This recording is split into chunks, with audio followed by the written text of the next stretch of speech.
on va partager un paradoxe. On va partager une comparaison. Mon thème de ce matin, c'est Adam et Jésus. Une forme de comparaison entre Adam et Jésus-Christ. Une manière de nous enseigner et d'apprendre quelque chose de ce qui concerne Adam, mais aussi notre Seigneur, Yeshua HaMashiach. Vous savez, j'aime la Bible dans le livre de 1 Corinthiens chapitre 15, verset 22. Dans 1 Corinthiens 15, 22, la Bible dit « De même que tous meurent en Adam, de même aussi tous revivront en Christ. » Il dit « De même que tous meurent en Adam, et c'est de la même manière que tous nous revivrons en Christ. » Adam, bien-aimé dans la Bible, est présenté comme étant le premier homme, la première créature humaine que Dieu a façonnée de ses propres mains. Et dans le paradoxe des paradoxes, Adam n'est pas seulement le premier, il y a aussi le dernier des hommes. Mais ça, nous allons comprendre cela dans notre petite assertion ce matin. Qu'est-ce que nous devons comprendre? Nous devons savoir que Adam est le premier des hommes, il est la tête de l'humanité. Donc quand on parle de l'humanité, l'alpha de l'humanité, c'est Adam. Il est par origine la première créature que Dieu a créée, que Dieu a façonnée. Adam a été créé directement par Dieu. Genèse chapitre 2, verset 7. Il reçoit le souffle, le Ruach Kadash, et il devient un homme avec une âme vivante. Adam est sans péché et en communion parfaite avec Dieu lorsqu'il est créé. Adam n'est pas seulement un individu, il est un être fédéral. Ce qu'il fait affecter toute l'humanité. Pourquoi il est fédéral? Parce que si aujourd'hui l'humanité a des dispensations avec des noms, des formes, des animaux bien prescrites, tout commence avec Adam qui a su fédérer, donner des noms, donner des actions aux animaux qui ont été créés dans Éden. Même si certaines personnes pensent que cette histoire est plus liée de la fiction que de la réalité, mais quand nous lisons le livre des Bereshit, c'est-à-dire de la Genèse, écrite par Moses sous la Révélation, et quand nous lisons par exemple les récits d'Enoch sur les Bereshit, tout coïncide, bien aimé. Et tout cela sont des livres les plus anciens. Ça soit la mer morte, ça soit les récits d'Enoch, ça soit la Bible sous le témoignage des parchemins reçus, encadrés sur l'édition de la maison Louis II, etc., etc. Tous racontent la même histoire. Même si souvent je suis choqué de la théologie gréco-romaine, après des temps qui vont dire que non, cette histoire est invraisemblable. Et cependant, quand vous allez chez les Juifs dans leur coutume, ils ne disent pas que cette histoire est vraisemblable. Ils croient fermement et de façon réelle à cette belle histoire de la création de l'humanité, qui ne fait que s'avérer avec les temps historiques et même par l'histoire. On a toujours voulu comparer et trouver l'emplacement de l'Éden, qui bel et bien par la situation géographique que nous présente le livre de Genèse, nous retrouvons bien les différentes vallées qui entouraient le jardin d'Éden, qui sont précisément en Afrique. Et ça, c'est une réalité irréfutable. Alléluia, alléluia. Donc vous devez savoir que Adam avait une mission que Dieu lui avait donnée. Parmi les missions que Dieu a données à Adam, il lui a demandé de gérer et de garder le jardin d'Éden. Genèse chapitre 2, verset 15. Il lui a donné la domination sur la création et lui a ordonné d'obéir à son Créateur. Donc Adam avait la mission d'obéir à Dieu. L'autorité d'Adam était spirituelle avant d'être matérielle. Parce que d'abord, Adam n'a pas été créé simple homme. Adam a été créé homme-Dieu. Il a été créé à l'image de Dieu. Il avait non seulement la forme, mais aussi l'apparence. Dans sa création et dans sa forme, il avait reçu tout ce qui faisait d'une créature divine, une créature divine. Cependant, bien-aimé, une créature reste une créature. Bref, quelle est la chute d'Adam? Qu'est-ce qui a emmené Adam à chuter de sa divinité? La désobéissance à la parole divine dans Genèse chapitre 3. Adam est entré dans le péché de la mort et de la séparation avec Dieu en mangeant la pomme, en désobéissant littéralement à Dieu.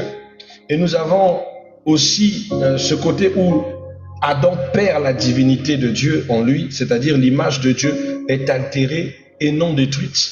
Il perd cette fréquence avec Dieu et la conséquence, c'est que lui qui était un être immortel va commencer à avoir un héritage mortel. Il va hériter la mort et donner la mort à sa génération. Ça veut dire qu'avant la mort n'existait pas, mais la mort est issue du péché d'Adam et d'Ève. Et l'homme perd sa communion directe avec Dieu et voit sa vie raccourcir des siècles en siècles. Parce qu'avec le père Abraham, il est décédé, il avait peut-être 800 ans. Après le deuxième homme, nous avons par exemple Enoch, qui, on va prendre Seth qui est mort à 500 ans. On va prendre Enoch qui n'est jamais mort parce que Enoch a été élevé au ciel. Nous avons Caïn qui a toujours vogué sur la terre parce que sa malédiction était de courir, de traîner, de errer sur la terre. Lui, nous ne savons pas s'il a été mort ou pas. Et ce que nous savons, c'est qu'il a joué un grand rôle dans le repeuplement des peuples. Parce qu'il est allé par-ci, par-là. D'accord? Alors, quelle est l'origine céleste? Non, on va parler plutôt des conséquences. Et dans les conséquences spirituelles, je disais que la mort est devenue un héritage et l'homme perd la communion directe avec Dieu. Alors, est-ce que ce n'est pas assez clair sur la marche d'Adam, sur sa marche? Mais ce que j'aime bien aimer, c'est plutôt le paradoxe entre la vie d'Adam et la vie de Jésus. Adam est comparé comme étant le premier des hommes, mais Jésus est considéré comme étant la nouvelle tête de l'humanité, c'est-à-dire le dernier des hommes, la nouvelle race, la nouvelle onction, la nouvelle dispensation. Jésus est le dernier Adam à descendre sur terre. Pourquoi Jésus est-il comparé comme un Adam? Prêtez-moi encore votre attention dans les 5 minutes qui suivent afin que nous l'expliquions. Dans 1 Corinthiens chapitre 15 verset 45, la Bible dit: le premier homme, Adam, vint avec une âme vivante. Le dernier Adam est devenu un esprit vivifiant. Il compare Adam, il dit Adam est venu avec une âme vivante, comme pour montrer que c'était son côté lié au tertiaire, au matériel qui a été son échec. Mais le dernier Adam, c'est-à-dire Jésus-Christ, vient avec un esprit vivifiant, un esprit qui fait vivre, un esprit qui nous sépare de toute chose, de tout mal, un esprit qui nous apporte l'espoir, un esprit qui nous rattache à Dieu, un esprit qui nous redéfinit et qui nous reconnecte à la divinité, qui fait vivre ce qui est mort par Adam. Adam a apporté la mort, Jésus a apporté la vie. C'est le paradoxe qu'il y a entre les deux. Et une autre chose bien aimée, c'est l'origine céleste. Jésus est conçu par l'Esprit, par le Saint-Esprit. Luc chapitre 1 verset 35. La Bible dit que l'Esprit recouvra Marie et Marie devint enceinte. Jésus n'a pas été conçu par action sexuelle entre homme et femme. Il a été conçu par la puissance du Saint-Esprit. La deuxième des choses, c'est qu'il est Dieu fait homme. C'est-à-dire, il est lui-même un Dieu, mais qui s'est fait homme. Comme le dit Jean chapitre 1, verset 14, qui nous dit, le Verbe s'est fait chair. Et Jésus était sans péché, tandis que Adam a commis le péché de la désobéissance. Hébreux 4, 15 nous rappelle que le diable n'a rien trouvé de lui en Christ. Jésus a fait tout son parcours et le diable n'a rien trouvé de lui en Jésus. Là où Adam vient de la poussière, Jésus vient du ciel. Ça, c'est le paradoxe. Adam est terre, Jésus est ciel. Alléluia. Et la mission de Jésus, tandis que Adam avait pour mission que Dieu lui avait donné de garder et de cultiver à prime abord donc c'est-à-dire le jardin d'Éden, la mission de Jésus est de réconcilier l'homme avec Dieu. C'est-à-dire que Jésus vient pour arranger les bobos de Adam, les bêtises qu'a commis Adam, et Jésus vient l'arranger. Il vient réconcilier l'homme avec Dieu, Dieu avec l'humanité. La deuxième des choses, c'est qu'il vient restaurer ce que Adam a perdu, sa divinité. Nous donner la divinité que nous avons perdue. La capacité non seulement de ressentir le divin, de manifester le spirituel, mais aussi le surnaturel. Parce que ce n'était une chose qui n'était plus répandue sur tout le monde. C'était certaines personnes qui faisaient des pactes avec des esprits, qui manifestaient à cause des esprits. Mais aujourd'hui, tous nous sommes émanants et capables de impacter le monde avec le surnaturel de Dieu que nous avons reçu. Nous avons reçu la capacité de se reconnecter à notre divinité. Souvenez-vous que le Christ dit dans le livre de Jean 10, il dit « Je vous ai dit que vous êtes des dieux, mais cependant vous mourrez comme des hommes. » Psaume 80 aussi nous rappelle, il dit que vous êtes des dieux, cependant vous mourrez comme des hommes. Nous retrouvons notre nature par Jésus-Christ. Jésus n'est pas venu améliorer Adam, mais le remplacer. Et l'une des autres missions, c'est que Jésus est venu détruire celui qui a mis Adam dans l'erreur. Celui qui est venu pousser l'humanité à sa destruction au titre du diable. Donc il est venu détruire les œuvres du diable, dit 1 Jean chapitre 3, 8. Donc, aller à la source de ce qui a perverti Adam et de l'annihiler. Ça, c'était la mission de Jésus. Et dans l'obéissance, dans la forme de l'obéissance entre Adam et Jésus, Jésus représente l'obéissance parfaite. Car Adam a désobéi dans un jardin. Jésus a obéi jusqu'à la mort dans un autre jardin. Adam dans le jardin d'Éden, Jésus dans le jardin de Gethsémani.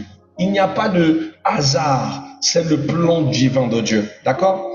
Adam dans le jardin d'Éden, Jésus dans le jardin de Gethsémani. Alléluia. Donc Jésus a obéi jusqu'à la mort au jardin de Gethsémani, tandis que Adam a désobéi pour pouvoir se conserver, garder l'intelligence malsaine du monde, la connaissance du bien et du mal. Mais Jésus a obéi à Dieu jusqu'à donner sa vie. Il a accompli ce que Adam ne pouvait pas accomplir, juste obéir jusqu'à la fin.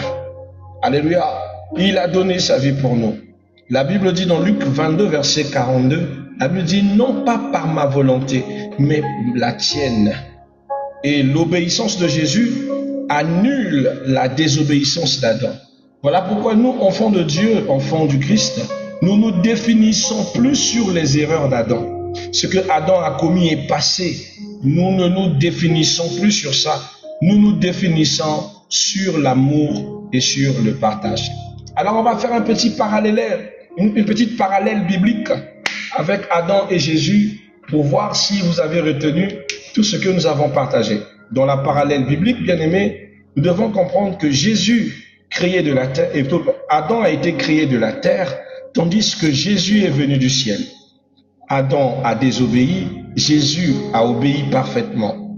Adam a introduit le péché, Jésus a ôté le péché. Adam a emmené la mort, Jésus a donné la vie. Adam a connu une chute, c'est-à-dire il est tombé, tandis que Jésus a connu une rédemption. Adam était dans le jardin d'Éden et Jésus était dans le jardin de Gethsémani lorsqu'il a donné le coup d'envoi de son sacrifice. Lorsqu'il a accepté à l'obéissance du Père, c'était dans le jardin de Gethsémani. Il n'y a pas d'hasard. Pourquoi le jardin? Le jardin représente la terre, la création, l'obéissance à la création. Tandis que Adam a régné et péché contre son Créateur, Jésus a accompli la volonté de son Créateur. Alléluia. Alors, quelle est la portée spirituelle et mystique? Parce que nous aimons toujours parler de ces choses. La portée spirituelle et mystique, bien aimé, on va le voir en deux temps. Donc, le premier, c'est dans l'humanité. Dans l'humanité, nous avons En Adam, nous avons une humanité déchue. Il représente l'échec humain. Et en Christ, nous avons une humanité qui est restaurée, qui se reconnecte à ses vraies passions, à sa vraie puissance. La Bible dit dans 2 Corinthiens chapitre 5, 17, il dit, si quelqu'un est en Christ, il est une nouvelle créature. Il n'est plus créature ancienne, fils d'Adam, mais il est maintenant une créature en Dieu, nouvelle en Christ. Et dans le mystique de cette affaire, c'est que Jésus nous accorde la conversion, un changement de lignée spirituelle.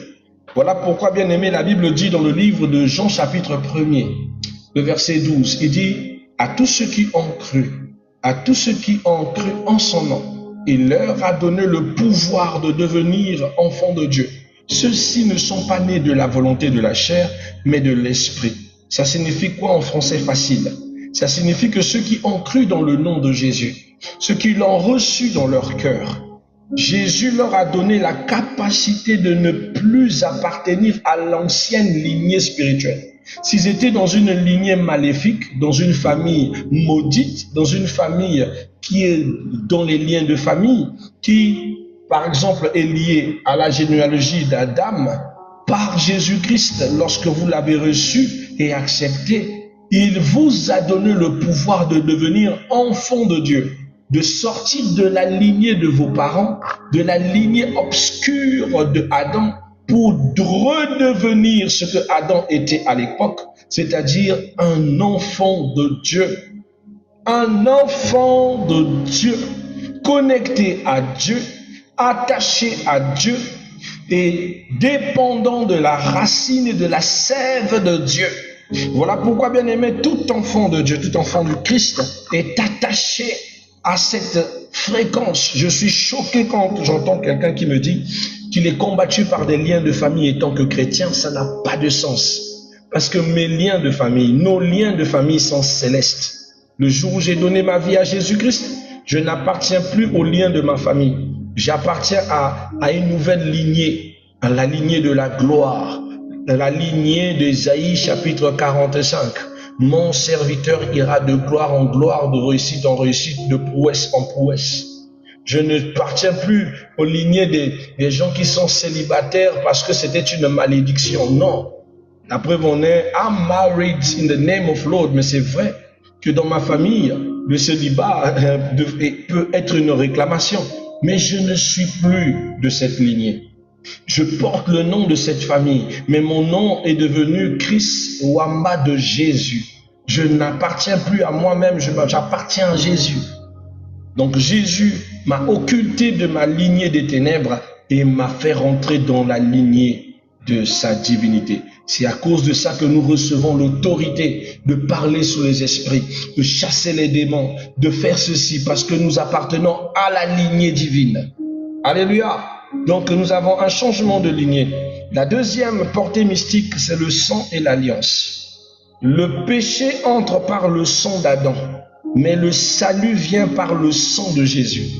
Je répète, le péché originel que nous héritons tant que nous n'avons pas donné notre vie à Jésus, nous l'héritons par le sang d'Adam. L'homme est pécheur dès sa naissance en portant le péché d'Adam qu'il a transmise à l'humanité, en lui héritant, donnant l'héritage de la mort, tandis que le salut vient par le sang de Jésus-Christ, qui nous donne la vie, nous libère de l'emprise de la malédiction qui a entraîné Adam par son péché. Donc le sang de Jésus, dit dans la parole, parle plus fort que celui d'Adam. Alléluia. Il parle plus fort que celui d'Adam.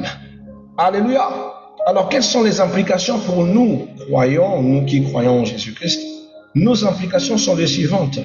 Nous sommes identiques, nous sommes une identité restaurée. Tu n'es plus défini par Adam, mais par le Christ. Nous sommes victorieux sur le péché, car ce que tu ne pouvais plus vaincre en Adam, tu le peux maintenant en Christ. Voilà pourquoi maintenant, depuis que tu es en Jésus, tu n'es plus faible de l'alcool. Tu n'es plus faible des querelles. Tu n'es plus faible du sexe. Tu n'es plus faible des banalités qu'avant tu n'arrivais pas à résister. Avant tu étais à l'emprise, à la colère. Mais depuis que tu as donné ta vie à Jésus, Jésus a transformé ta colère en paix.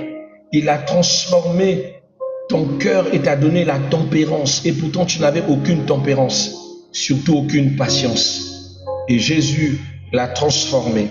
C'est-à-dire qu'il a retiré ce que tu n'arrivais pas à faire lorsque tu étais fils d'Adam et t'a donné la capacité de transcender, de dépasser ces choses qui te bousculaient, qui te rendraient mal à l'aise, ces choses qui te perturbaient. Amen. Alléluia. Donc nous avons aussi l'espérance éternelle. La mort n'est plus une fin, mais un passage. Parce que avant Adam, la mort était une fin définitive.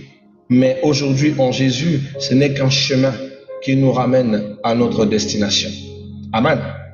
Donc vous devez connaître que la vérité centrale est que Adam a transmis la mort par la désobéissance. Jésus a transmis la vie par l'obéissance. C'est ce que la Bible nous enseigne. Parole du Seigneur Tout-Puissant.